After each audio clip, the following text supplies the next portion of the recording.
Baik, kita harus menjaga jarak pemirsa karena memang LVT-7 yang ditumpangi oleh Kepala Staf TNI Angkatan Laut bersama juga dengan tamu VVIP lainnya. Baik, ini saat ini sudah akan mengarah turun ke tepi pantai dan juga mengarah ke tengah laut, tepat di mana pagar bambu sepanjang 30,16 tersebut ini membentang begitu ya. Nanti dari titik terdekat ini akan dilakukan proses pembongkaran. Apa kemudian ini teknis yang akan digunakan kita akan lihat. Kita nanti juga akan turut mengikuti pergerakan dari proses pembongkaran pagar laut ini. Baik, Anda bisa lihat ya kendaraan LVT-7 yang dikendarai oleh para menteri, Menteri KKP, Menteri ATR, BPN, kemudian juga Kepala Staf TNI Angkatan Laut ini sudah melaju ke titik di mana pagar laut membentang pemirsa dan akan dilakukan proses pembongkaran secara keseluruhan pada hari ini.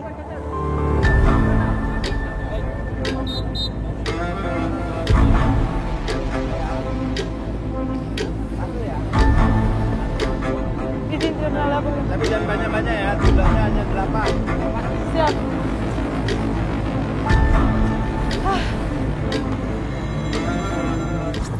Kami saat ini berhasil menaiki perahu karet milik marinir pemirsa.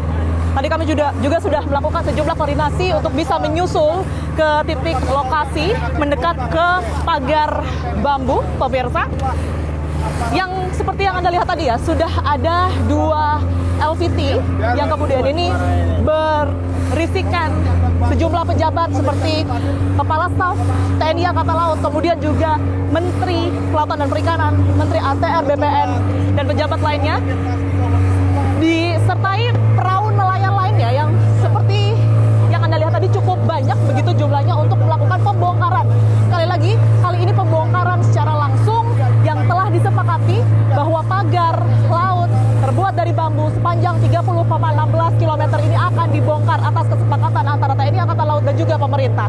Karena memang sudah diketahui bahwa keberadaan pagar laut tersebut adalah ilegal. Kita akan lihat kemudian seperti apa prosesnya, karena lagi-lagi kami menginformasikan ini adalah kali kedua kami hadir secara langsung untuk melihat seperti apa kemudian ini pagar tersebut diupayakan secara sekuat tenaga untuk dibongkar pemirsa. Kita akan temukan faktanya.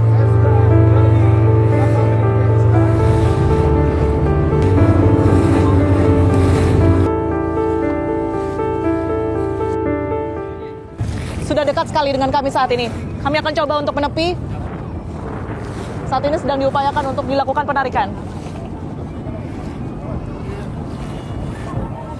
Apakah kemudian hari ini dilakukan dengan cara yang sama atau mungkin akan ada teknik lainnya yang kemudian ini digunakan?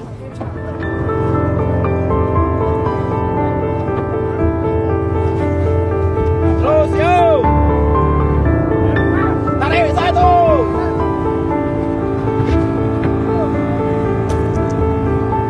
Upaya yang kuat sekali dilakukan oleh para anggota marinir ini bersama-sama lebih dari 5 orang, bahkan nyaris 10 orang menarik satu bambu pemirsa.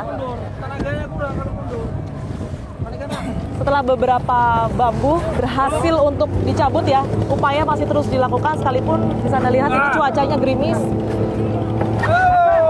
Proses dari pencabutan masih terus dilakukan, tidak hanya oleh perahu karet yang saya tumpangi, tetapi juga semua stakeholder dan juga nelayan ya, terus melakukan upaya ini. Sudah satu yang terbawa oleh tali yang tadi diikatkan, pemirsa. Anda bisa bayangkan.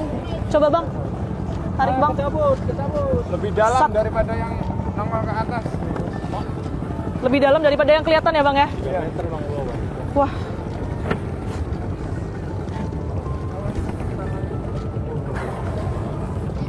Wih, dalam sekali.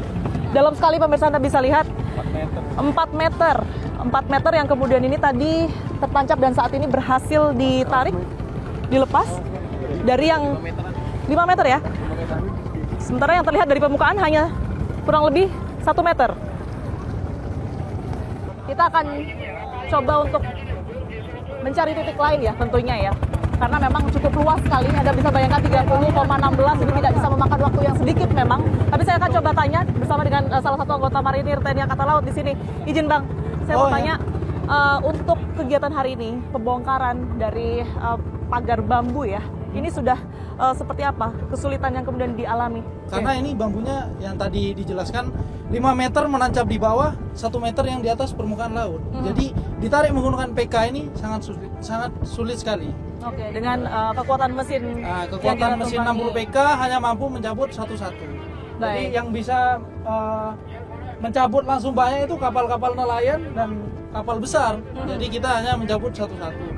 Setelah cuaca ini kan nampaknya tidak memungkinkan ya Bang untuk dilanjutkan. Arahannya setelah ini seperti apa Bang? Kemungkinan kita menunggu perintah dari satuan atas karena ini cuaca sudah mendung. Apabila perintahnya nanti kembali, kita akan kembali. Apabila perintahnya lanjutkan, menunggu cuaca cerah, kita akan lanjutkan. Mungkin ada target dari pimpinan mungkin seperti apa?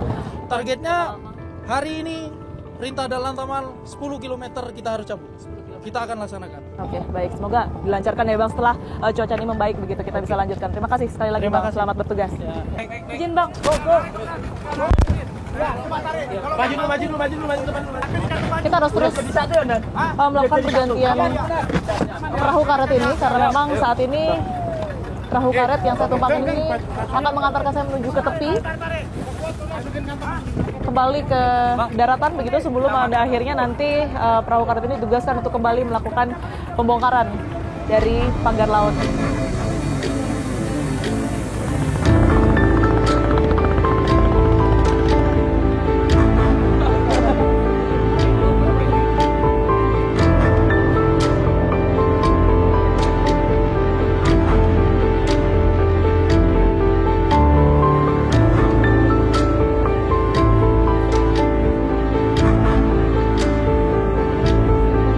Sakti, izin Tiara dari Fakta TV One. Izin Pak, dengan adanya pembongkaran pagar laut ini, mohon maaf mengganggu waktunya, dengan adanya pembongkaran pagar laut ini, apakah sudah ditemukan mungkin dari hasil investigasi sementara? Yang ngomong duluan kan Kesatuan Nelayan Pantura itu udah kita panggil. Udah nanti kan kita kejar terus kan. Ini yang akan yang mengaku memasang berarti ya. Terus kalau kita kejar terus kan lama-lama kan akan ketemu. Baik, tapi untuk hasil dari investigasi 2 orang tersebut seperti apa, Pak Menteri? Dia bilangnya ya berbagai macam, tapi kan kita belum bisa simpulkan. Alibinya mungkin mohon izin. Belum bisa kita simpulkan secara fix lah nanti karena repot kalau misalnya kita nuduh. Tapi yang pasti dari Kementerian ATR kan sudah menyampaikan ada kafling. Nah, pasti ada hubungannya di situ. Apakah bisa dikatakan bahwa Kementerian Kelautan dan Perikanan ini kecolongan Pak Menteri? Karena memang ini dari tahun 2024 bulan Agustus. Enggak kecolongan. Karena kenapa? Karena di sini kan banyak sekali penangkaran kerang. Ya, jadi bambu itu memang bisa digunakan untuk penangkaran kerang. Pada waktu dipasang itu kan satu-satu kan, kita pikir kan itu penangkaran kerang. Tapi setelah dalam perjalanannya kok jadi masif. Mohon izin saya mewakili publik untuk menanyakan banyak kemudian ini nama-nama perusahaan Pak Menteri yang kemudian ini diduga terlibat, salah satunya ada PIK di sana dan lain sebagainya. Apakah ini bisa dikonfirmasi juga? ATR kan sudah mengatakan perusahaan ini kafling dan itu sampai ke level batas. Nah dari situ pasti ada kaitannya kan? Nah kita akan tanya juga. Oke baik, terima kasih banyak Pak Menteri. Itu tadi sedikit keterangan yang bisa kami gali ya dari Menteri Kelautan dan Perikanan Sakti Wahyu Trenggono, pemirsa, yang menyebutkan bahwa ini masih terus berproses dan ia membantah bahwa kecolongan terhadap kasus pemasangan pagar laut ini. Kita akan coba tanya Menteri ATR BPN. Misi, maaf ya. Oke. Baik, izin Pak, mohon maaf mungkin saya Tiara dari Fakta TV One. Pak, kalau berkaitan dengan ada nama-nama perusahaan yang kemudian ini terlibat dan juga ternyata ada hak guna bangunan yang terdapat di laut, ini informasi yang bisa dibagikan seperti apa Pak Menteri? Informasinya sudah saya bagikan semua. Iya, silakan. Tinggal diambil aja yang sudah saya sampaikan. Saya nggak mengulang-ulang. Baik, artinya ini sudah sepengetahuan Kementerian ATR BPN kah dengan adanya data-data itu yang masuk memang sudah sejak tahun 2024, Pak Menteri? Loh, maksudmu apa? Kan saya sudah sampaikan apa adanya. Sertifikat itu dibuat dari tahun 2021, baik, 22 dan 23. Ya kan? kita acuannya pada undang-undang. Kalau dia itu terbitnya dan terjadi cacat prosedur maupun cacat material, selama terbitnya itu belum usia 5 tahun, kami bisa batalkan tanpa proses dan perintah pengadilan. Tapi kan yang dipermasalahkan ini kan baru ramainya saat ini seolah-olah pemerintah tidak tahu bahwa ada pagar laut tersebut yang kemudian menjadi polemik dan juga ada bagian-bagian tersebut yang ternyata memiliki hak guna. Gini. Namanya orang melanggar itu bisa terjadi di mana-mana. Saya sebagai menteri juga baru tahu kejadian ini setelah kami cek. Karena yang namanya sertifikat di Indonesia ini jumlahnya ada 120 juta bidang. Bagaimana mungkin kita bisa ngecek satu persatu 120 juta? Karena itu saya menyatakan terima kasih kepada masyarakat yang ngasih tahu. Jadi pihak yang kemudian mengeluarkan sertifikat itu sejak tahun 2021, apakah itu nanti juga akan jadi kan sudah saya fokus? sampaikan, Mbak. Masih belum dengar tadi penjelasan saya. Ya, itu dari tahun 2021 artinya juga akan diusut ke sana. Semua akan kita panggil, akan kita yang masih menjabat, yang masih kewenangan kami sudah kita panggil. Baik. Kan udah saya jelaskan semua tadi. Mohon izin Terima kasih. hasil sebenarnya mungkin Pak Menteri sebelum Baru dipanggil hari ini, Mbak. Baik. Masa hari ini lagi proses pemanggilan kita bisa minta hasil. Yang namanya proses pemeriksaan itu ya nggak bisa kita sampaikan prosesnya, prosesnya. Tunggu hasilnya. Baik Pak Menteri, terima kasih banyak. Kita harapkan semoga pemerintah bisa secara terbuka begitu ya. Sehat selalu Pak Menteri.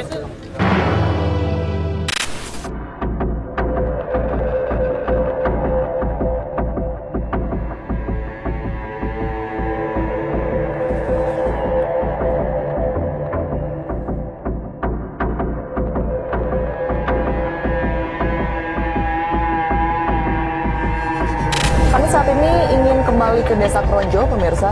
Ini adalah kali kedua kami datang ke Kronjo. Sebelumnya kami turut meninjau pagar laut yang ada di sana. Dan hari ini informasinya para nelayan akan bersama-sama bergotong royong untuk melakukan pembongkaran pagar laut yang diketahui di area sana ini sepanjang 30,16 km. Kita akan temukan faktanya.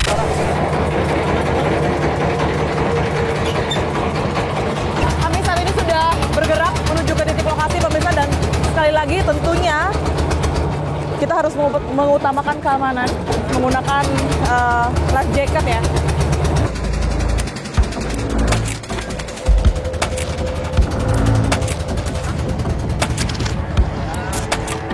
Kami saat ini sudah sampai di laut yang berada di sekitaran Desa Kronjo, pemirsa, dan lihat pagar bambu masih terpasang, sekalipun ada beberapa yang sudah terlepas sebenarnya karena memang aktivitas ini sudah memasuki hari kelima. Panjang bambu yang kemudian tertancap di dasar ini cukup panjang sehingga sangat sulit dan berat tentunya kalau ditarik secara manual. Anda bisa lihat ini kebetulan kondisi airnya surut begitu ya. Jadi terlihat sekali ketika air turun ini ada batas berapa tinggi begitu ya. Pagar yang kemudian ini biasanya terkena air hingga masuk ke dasar. Ada dua perahu ya yang berada di sebelah perahu nelayan saya saat ini. Yang satu ini sedang akan melakukan pengikatan tali tambang dan kemudian akan ditarik seperti yang kemarin juga sama-sama kita lihat. Dan yang satunya pemirsa Anda lihat ini adalah bambu yang berhasil tercabut atau yang sudah dibongkar dari dasar laut.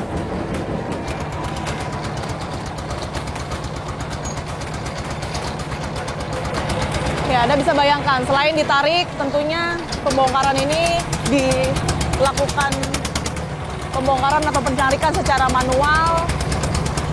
Dan inilah potret bahwa pihak yang bertanggung jawab lagi-lagi adalah harus negara yang melakukan ini.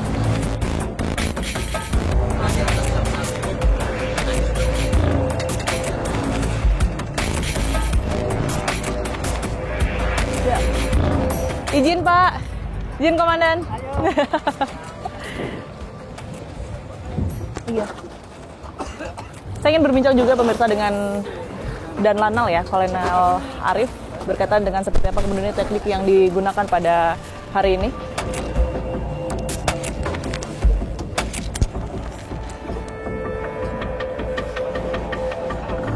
Misi apa? Saya saat ini sudah bersama dengan Dan Lanal Banten, pemirsa, Kolonel Arif. Pak, terima kasih atas waktunya sekali lagi untuk kami dan melihat ini sudah hari kelima ya informasinya ya, atau kalau di Kronjo sendiri ini hari yang ketiga. Oh, ini hari ketiga. Kalau di Kronjo karena berbeda dengan yang di Tanjung Pasir. Kalau di Kronjo saja, Pak Arief, ini sekitaran berapa jauh pagar laut ini membentang? Baik, kalau untuk di wilayah Kronjo sendiri, kalau kita melihat dari sini kurang lebih sampai dengan Pulau Cangkir itu antara 8 sampai 10 km. 8 ya? Ya, tetapi kita tidak di luarnya saja. Betul. Karena kita bisa lihat bahwa di sini ada lapisan-lapisan. Betul. Kalau kita gabungkan itu mungkin lebih dari jarak yang kita. Lebih dari 8 km itu tadi ya. Iya. Dan itu nanti apakah dari TNI juga yang kemudian harus satu persatu mengangkuti ya bambu-bambu yang sudah berhasil dicabut itu atau seperti apa, Pak? Karena memang nampaknya sangat banyak ya. Betul. Yang harus dibereskan begitu. Betul sekali. Ya ini mungkin salah satu tantangan bagi kita juga. Tapi kita tidak, mereka akan tetap semangat. Jadi seluruh bambu-bambu ini kami kembalikan lagi kepada nelayan. Jadi nelayan yang akan memanfaatkan seberapa banyak bambu yang bisa kita cabut, baik dari menggunakan kapal nelayan maupun menggunakan unsurnya dari angkatan laut, kita serahkan semuanya kepada nelayan. Jadi dari sini pun nelayan tetap juga mendapatkan suatu keuntungan karena bambu-bambu itu bisa dimanfaatkan untuk kepentingannya mereka seperti membuat kerambah dan sebagainya seperti itu. Terakhir Pak Arief, ini targetnya kalau mungkin dari pimpinan sendiri sampai berapa lama akan dilakukan pencabutan khususnya di wilayah Kronjo ya Pak ya? Ya. Kita satu komando seperti yang disampaikan oleh Komandan Lantamal 3 kemarin pada hari Selasa gitu ya. Ya, Selasa atau Rabu yang kemarin waktu ada Bapak Menteri bahwa targetnya kurang lebih 10 hari. Tapi itu kalau tidak ada kendala-kendala di lapangan. Tapi kan kita menyaksikan sendiri kan karena cuaca sekarang sudah mulai bergelombang. Kemudian tidak semuanya nelayan di sini bisa melaksanakan pekerjaan sampai sore karena di samping mereka melaksanakan pencabutan di pagi hari, sebagian juga ada yang melaksanakan kegiatan mencari ikan. Ya, jadi TNI Angkatan Laut tidak bekerja sendirian begitu, tapi dibantu oleh nelayan. Memang tidak mudah begitu pekerjaan ini Pak, karena juga membentang cukup jauh. 30,16 km ini juga bukan jarak yang dekat, tetapi tentunya kita optimistis ya Pak ya untuk menyelesaikan ini semua sesuai dengan arahan dan juga target yang kemarin sudah disebutkan. Terima kasih banyak Kolonel Arief telah memberikan bagaimana kemudian ini gambaran dari teknis yang akan digunakan untuk membongkar pagar laut yang kemudian berada di Tangerang ini. Kita akan temukan faktanya.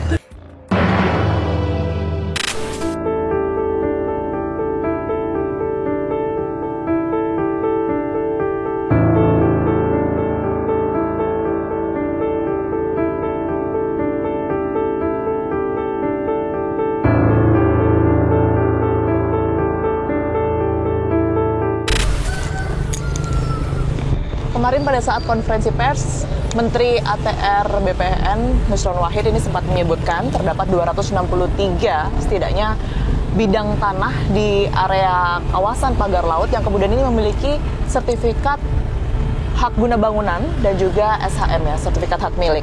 Nah, dua perusahaan yang kemudian ini dimaksud ini adalah PT Cahaya Inti Sentosa yang kemudian ini diketahui memiliki 20 bidang dan juga PT Intan Agung Makmur sebanyak 234 bidang, di mana 17 bidang lainnya ini adalah memiliki sertifikat hak milik dan juga perorangan sebanyak 9 bidang. Kami tim Fakta pemirsa akan mencoba untuk menyusuri dua PT tersebut yang kemudian ini salah satunya diketahui di Jalan Kawasan 100 Blok C nomor 6 Tangerang. Data ini kami ketahui melalui data administrasi hukum umum atau AHU dan saat ini kami tengah mengarah ke sana. Kalau berangkat dari Jakarta, ini perkiraan waktunya adalah kurang lebih 1,5 jam. Kita akan temukan faktanya. Itu B. Ini C. C3A. C nomor 6, 100 blok C nomor 6. C6 nih. Kiri. Oh, tempat gym ini. Oh, kayaknya satu bangunan, coba.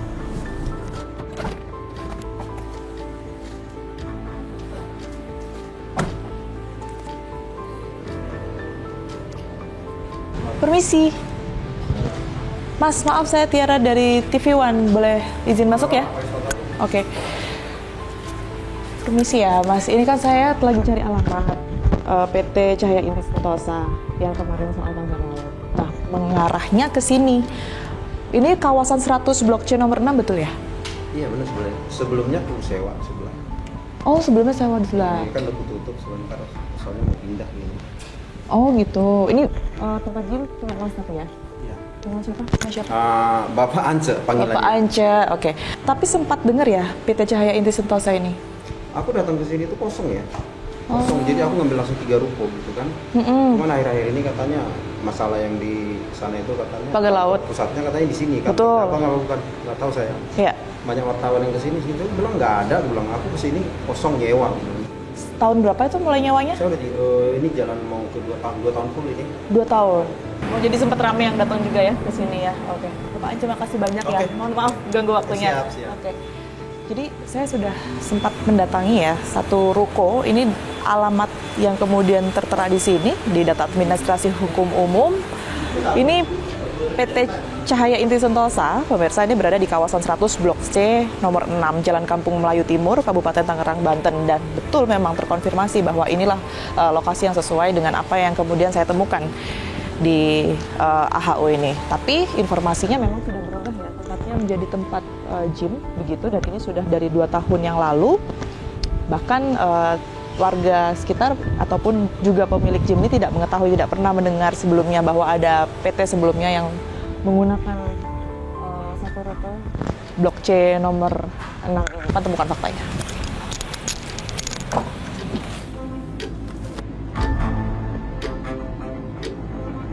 Saya saat ini sudah bersama dengan kuasa hukum dari PT Agung Sedayu Group, Mas Muanas Alaidit. Mas Muanas, terima kasih waktunya untuk Fakta. Terima kasih, Mbak. Sehat ya? Sehat, alhamdulillah. Alhamdulillah. Oke, Mas Muanas, kurang lebih 2 bulan belakangan, sekalipun sebenarnya isu ini adalah isu lama begitu ya, tetapi desas-desus berkaitan dengan keterlibatan PT Agung Sedayu dengan adanya pagar laut yang menggemparkan masyarakat ini sudah banyak dibahas begitu. Belakangan saya ketahui juga bahwa Mas Muanas ini mewakili PT Agung Sedayu memberikan statement dan juga klarifikasi membenarkan bahwa betul ada sertifikat hak guna yang kemudian ini dimiliki oleh Agung Sedayu di salah satu wilayah tersebut. Nah, ini pertimbangannya sehingga akhirnya baru bersuara saat ini seperti apa, Mas Muanas? Enggak, bukan baru bersuara. Jadi yang perlu kita sampaikan agar kemudian tidak disalahpahami oleh publik bahwa yang beredar selama ini kan cenderungnya adalah seolah-olah pagar laut ini sepanjang 30 km ini ada sertifikatnya. Dan itu kemudian seolah-olah adalah milik dari kita. Ya, padahal yang harus dipahami oleh publik bahwa yang dimiliki sertifikat dari anak-anak perusahaannya Agung Sedayu itu adalah hanya di satu kecamatan. Itu pun di satu desa, Kohot. Tidak ada sertifikat kepemilikan lainnya. Kemudian kita mencari dapat informasi juga dari mantan Bupati Tangerang, Bang Ahmed Zaki Iskandar. Dalam perjalanan itu dia dikirimi beberapa foto-foto oleh media, ternyata sudah ada pagar-pagar bambu itu. Kalau dilihat dari bentuknya ini sendiri kan menyerupai bagang ya sebenarnya ya. Saringan ikan yang kemudian ini sering juga berada di laut dan itu bisa dikatakan cukup berbeda dengan apa yang ada saat ini. Kalau kemudian misalnya kita melihat pernyataan dari Menteri KKP, kasus pagar laut ini kan tidak hanya terjadi di Laut Tangerang. Dia menemukan ada 196 kasus. Apa yang di sana dibuat juga ada hubungannya dengan PIK, kan itu tendensius. Gitu loh. Sementara sudah banyak fakta-fakta yang tadi sudah kita gambarkan, ada pengakuan nelayan, ada pengakuan dari mantan bupati 2 kali, kemudian ada portal-portal berita yang bisa kita dapat untuk mendapatkan informasi apakah itu berhubungan. Itu saya kira sudah cukup membantah gitu loh. Sekalipun yang di tahun 2014 tersebut ini belum tentu bisa dikatakan pagar laut yang sama ya? Ya kita nggak tahu. Oke, ya, itu artinya masih harus dibuktikan lagi gitu ya? Kita nggak tahu. Oke, nah sertifikat yang kemudian dimiliki oleh PIK di Desa Kohot ini dari tahun berapa, Mas Muanas? Ya sertifikat hak milik kan di tahun 2023. Kita beli dari 2023. Ya. Mereka itu kan berdasarkan girik yang diperoleh pada tahun 1982. Kan sebagaimana pernyataannya Pak Menteri ATR. Ya kan? Nah selama proses ini kemudian berjalan sampai SHM tidak pernah dikatakan itu sebagai tanah muslim. Dalam persoalan di Laut Tangerang, SHGB yang terbit dan lahir itu adalah berkaitan dengan tanah tambak yang dulunya tuh terabrasi dan sekarang terendam.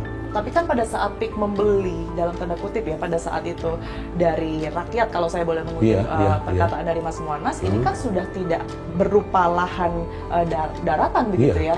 Kita harus berpatok kepada Undang-Undang peraturan pemerintah soal masalah tanah abrasi. Kan hukum ini ada, lahannya ada, ya kan? Kalau kemudian ini dikatakan sebagai tanah musnah, ya kan? Itu kan kita patok aja pakai peraturan perundang-undangan.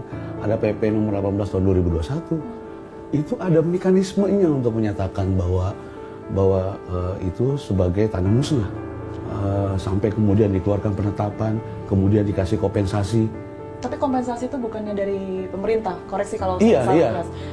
Bukan berarti bisa diperjualbelikan atau ditransaksikan begitu, Mas. Lah persoalannya kan ini terbit SHM.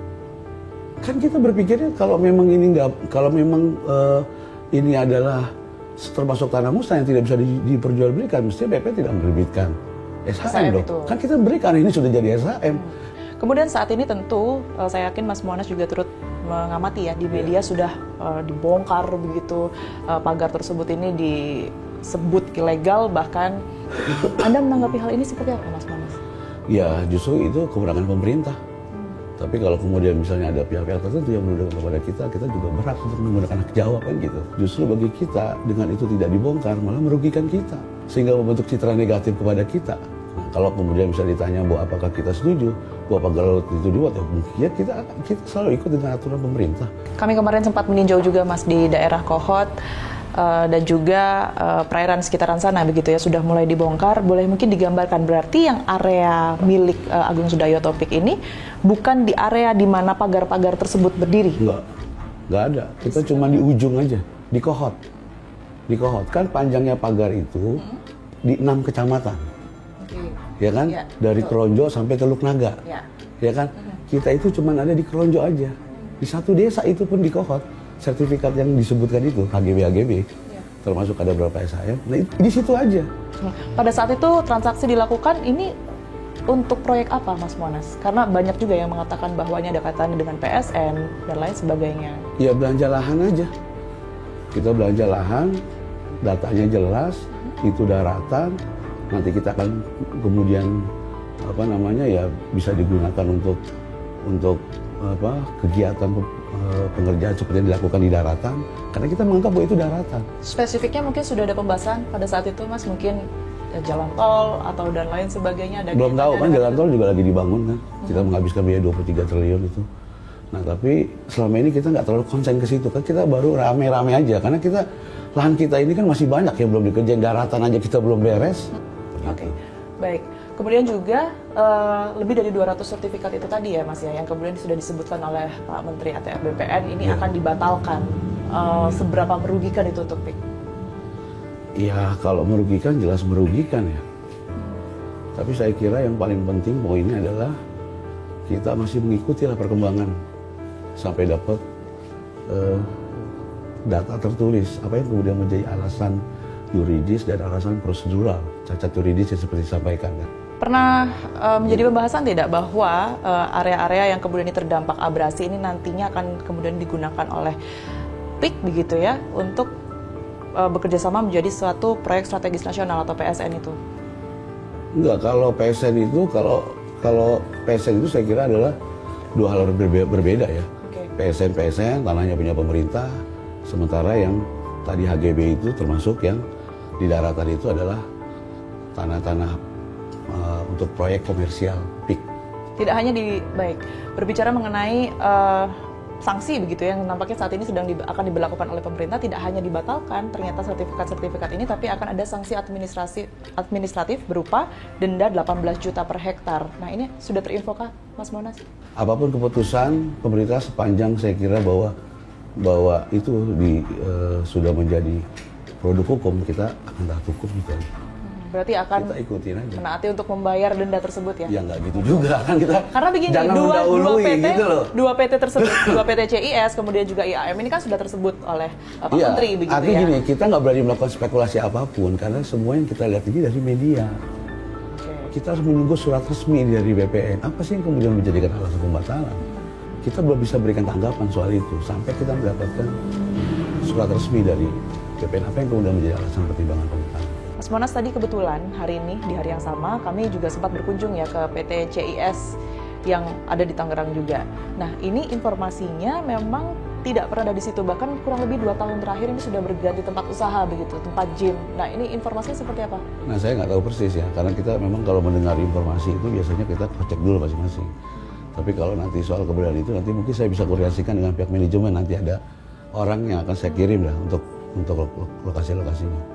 Tapi itu artinya aja. Perpindahan mungkin kantor tersebut Mas Monas nggak ngerti, ya? Saya nggak urus itu. Jadi nanti ada pihak manajemen yang bisa memastikan bahwa keberadaan kantor itu saya kasih tahu. Baik, Mas Monas, terima kasih banyak atas waktu dan juga penjelasannya. Sehat selalu. Kita temukan fakta selanjutnya. Ketika 2014 itu ternyata pagar-pagar itu sudah ada, tapi kita tidak fokus kepada pagar itu. Ya, di foto itu hanya menginformasikan saja sebetulnya teman wartawan yang mengirim foto-foto tersebut di 2014 menginformasikan kepada saya bahwa ternyata Bang, ketika kita jalan-jalan itu di pesisir pantai itu di belakang juga sudah banyak pagar-pagar bambu, ya. Dan diperkirakan kalau lihat dari fotonya sih antara Dadap sampai ke Teluk Naga, mungkin ke perbatasan Paku Haji. Di sebelah saya saat ini sudah ada Pak Khalid yang merupakan nelayan desa Singarajan, Serang. Pak Khalid, terima kasih atas waktunya sekali lagi untuk kami. Sekedar mengingatkan saja bahwa di minggu lalu kita sempat ketemu begitu ya dengan Pak Khalid juga. Pada saat itu kondisi pagar laut ini belum dibongkar begitu, dan ada keinginan yang kuat saya lihat di situ dari nelayan-nelayan diwakili oleh Pak Khalid juga untuk membongkar. Nah, kita ketahui Pak, pada hari Sabtu minggu lalu, kemudian dilanjutkan di hari Rabu pekan ini, sudah ada upaya pembongkaran. Nah, kemudian respon dari nelayan melihat beberapa unsur pihak melakukan pembongkaran ini seperti apa, Pak Khalid? Sebenarnya masih tetap saya apresiasi juga ya atas tindakan pengelola negara, pemerintah gitu kan. Walaupun ya kami awal-awal kan sebenarnya kan pertama itu TNI AL gitu kan, turun TNI AL. Yang ngapain juga, orang ruangnya adalah KKP, kok KKP justru malah keberatan karena alasan misalnya ini untuk barang bukti segala macam gitu kan. Karena masih proses investigasi pada saat proses investigasi. Saya pikir investigasi seperti apa, semuanya udah terang benderang gitu kan, semuanya udah terbuka, siapa pelakunya udah tahu. Saya pikir data-data juga ya udah kepegang gitu kan. Cuman kan kami sebagai nelayan di sini nggak hanya euforia ketika pagar dicabutin selesai. Pelakunya nih ya harus yang belum terungkap hingga hari ini ya Pak ya sebenarnya. Ya harus terungkap dong, masa nggak terungkap? Itu dia, sampai hari ini sudah ada setidaknya 2 PT yang kemudian ini disebutkan. Tetapi siapa yang kemudian ini bertanggung jawab atas kesalahan secara keseluruhan ini kan masih belum. Kalau ngomong misalnya ini belum ditemukan, ya saya pikir rada ketawa sedikit lah gitu. Iya, nah maksudnya menurut Anda apa yang membuat pemerintah ya dalam hal ini membutuhkan waktu begitu untuk kemudian ini menginvestigasi lebih lanjut, sementara kalau dari keterangan Pak Khalid tadi dan juga teman-teman nelayan sudah tahu betul siapa sebenarnya pihak yang harus bertanggung jawab? Ya artinya kalau misalnya sesuatu yang sudah terang benderang gitu kan, yang semuanya sudah terungkap, si A, si B-nya pelakunya, lalu kemudian diulur-ulur, ya maaf ini dugaan misalnya dibikin rumit lah, dibikin susah, seolah-olah belum ketemu segala macam. Saya pikir ini jangan-jangan artinya mereka bukan justru sedang menjalankan atau melakukan sesuatu hal yang serius untuk kebaikan rakyatnya di Indonesia, malah justru ini kadang-kadang bisa jadi sedang dimainkan oleh korporasi itu gitu. Cuman ini juga nggak boleh juga hanya dibatalkan ke wilayah Kohodnya aja, karena kami melihat ini bukan hanya desa Kohod doang, tapi juga beberapa desa yang mempunyai bantaran pantai yang ada di Tangerang sampai Kabupaten Serang itu terjadi seperti itu. Nah, kalau di daerah Serang bedanya belum dipagar-pagar gitu. Kalau Tangerang udah dipagar-pagar sehingga mencuat, ini menjadi isu besar gitu. Kemudian di situ terjadilah ternyata ada transaksi laut gitu. Itu yang kemudian minta disegerakan untuk dibuka begitu ya? Dibuka dong, harus terang benderang gitu. Apa setelah ini yang kemudian ini ingin Anda perjuangkan bersama dengan teman-teman nelayan melihat secara aksi sebenarnya sudah jalan ya, pagar laut ini sudah mulai dibongkar, kemudian juga akan ada sanksi yang akan dijatuhkan kepada pihak-pihak yang tadinya tidak bertanggung jawab. Apa yang Anda lakukan setelah ini, Pak Khalid? Ya alat negara nih, alat-alatnya ini harus dibersihkan. harus dibersihkan dari penyakit-penyakit itu, dari parasit-parasit yang ada di dalam tubuh negara ini. Udahlah, sudahi. Negara ini negara besar. Kalau saya pernah ngobrol saya dengan seorang profesor namanya. Artinya mereka-mereka yang menjabat. Ya, mereka-mereka yang menjabat harus dibersihkan dari kepentingan-kepentingan pribadinya, suap menyuap, korupsi segala macam. Tolonglah udah, sudahi. Ini bukan zamannya lagi, hidup sementara lah gitu kan. Kasihan rakyat banyak kan. Anda ingin melakukan penuntutan juga mungkin? Iya, ya harus lah. Harus itu Mbak. Karena rakyat adalah pemegang asli kedaulatan negara itu rakyat. Harus nurut sama rakyat. Kalau nggak nurut ya tadi itu saya bilang. Lagi-lagi saya bilang, bahaya kalau rakyat sudah marah. Terima kasih sekali lagi untuk waktunya, Pak Khalid. Sehat selalu. Kita temukan fakta selanjutnya. Pembongkaran pagar laut terus dilakukan setiap harinya hingga hari ini. TNI Angkatan Laut menargetkan 10 hari Laut Tangerang harus sudah bersih dari pagar bambu.